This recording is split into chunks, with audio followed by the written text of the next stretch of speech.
When I wake up in the morning, my prayer is not thank God I woke up. The Ku Klux Klan woke up this morning. The drug pushers woke up this morning. I thank God that I made another 24 hours in the most vicious, nasty, hateful, insane nation that's ever existed with my wits, without hating, without being bitter, without being mean. And I thank God that I survived 24 hours in that type of atmosphere with the type of amusement and friendliness. And so I would say to young folks, don't be in a state of denial of the racism and sexism, but don't let that block you. Don't teach your children that you have to be twice as good as a white. That's an awful thing to teach your child. Mm-hmm. That's like saying because you're black, white America has a right to change your dollar for 94 cents. But we used to get 50 cents, and before that we used to get nothing.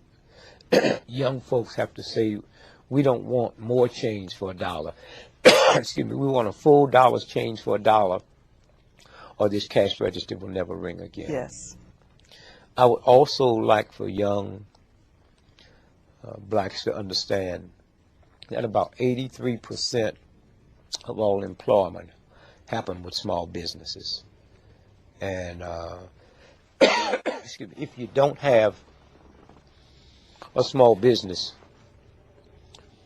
then you have nobody to work for you. And I would say to young blacks, get into entrepreneurship. We will never catch up with white America till we get into business, because there's a thing called tax write-offs. And if you have a job and come together, 10 of you, and open up a corporation and have somebody run it, you hiring somebody to run it, but you have tax write-offs. 98% of people that fly first class on airplanes would not be there if that wasn't a write-off.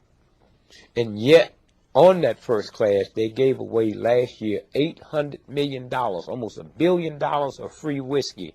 But if a welfare mother asked for some apple juice for the baby, she's laughed at. And so I would say entrepreneurship, and then understand that we will never survive as a group until we get into communities and not neighborhoods.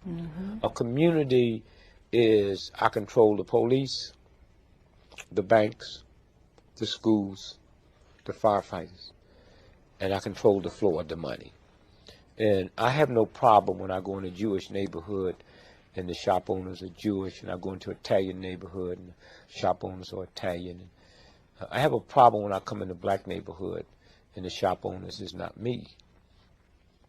A Korean has a right to come in and buy my shop for $30 million more than it's worth. That's good business.